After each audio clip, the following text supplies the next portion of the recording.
Mapagpalang araw po sa ating lahat. Ako po pala si Emmanuel O. Alejandre.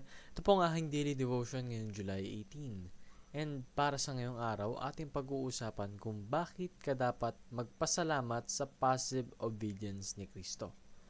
Now, there are times na kapag naririnig natin passive, it has a negative connotation. Passive meaning hindi aktibo, hindi gumagalaw, hindi nagkakaroon ng active participation sa isang bagay. Pero that is not the case with passive obedience of Christ. Ang pamamaraan po ng obedience ni Christ ay yung pagsunod ng walang iba pang halong aksyon. Nung siya po ay pinako sa krus, tinorture kumbaga, pinahirapan, wag po natin kakalimutan na siya ay God. Siya ay Lord. And kung gugustuhin niya man, kayang-kaya niyang makaalis sa sitwasyon na yun. Kayang-kaya niyang parusahan lahat ng mga nanakit sa kanya sa araw na iyon. Ngunit hindi niya yun ginawa. Siya ay naging passive, meaning hindi siya gumawa ng aksyon against those that hurt him. Even though it was somewhat reasonable to do so, no? He did not do such thing. In fact, pinagtanggol niya pa yung mga taong nanakit sa kanya. Sinabi niya pa, Father, forgive them, for they do not know what they are doing, no? Talagang pinotektahan niya pa tayo.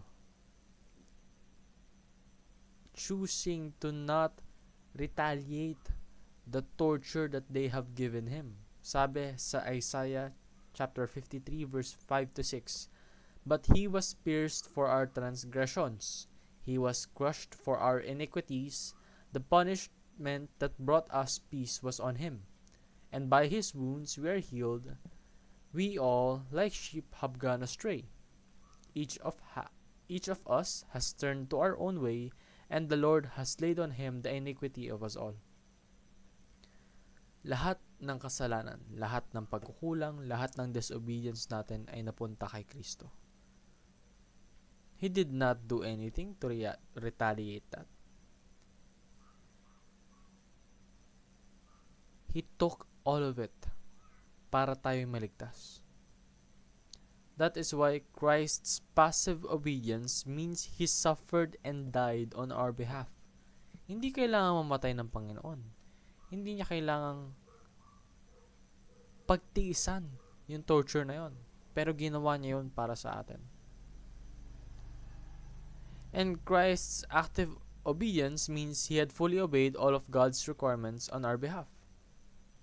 Dahil siya po ay nagkatawang tao, at sa kanyang pagkakatawang tao, hindi po siya nagkasala ni kailanman.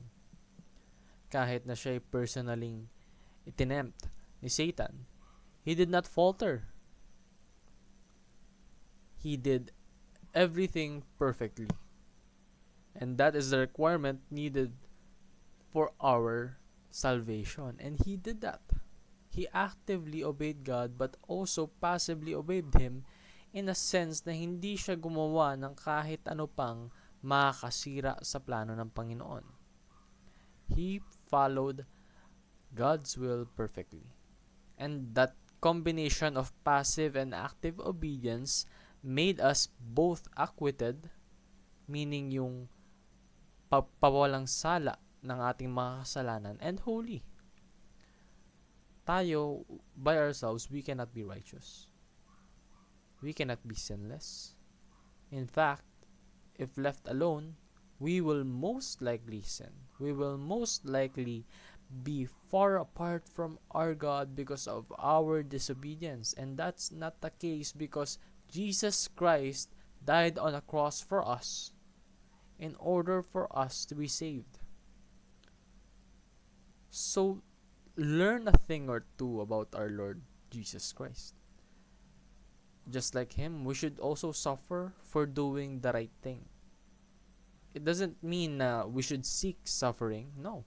It means na kung alam natin na tama yung isang bagay, gawin natin yun kahit na tayo mahihirapan sa paggawa ng bagay na yon. For as long as it is right, it is righteous, and it is an action that glorifies God, we should stick to that action. Let us sacrifice while being motivated by love, the love that Jesus Christ has given us, the love that God has shown us, the mercy that He has given time and time again for all of our shortcomings. Let us use that as inspiration to do so to others as well. And while sacrificing ourselves, we should seek to grow each day towards holiness, towards being more Christ-like. Because being more Christ-like and offering our lives and service to God is truly an honor. Yun lamang po ang aking daily devotion. Maraming salamat sa pakikinig. Pagpalain po tayong lahat, and let us all give glory to God.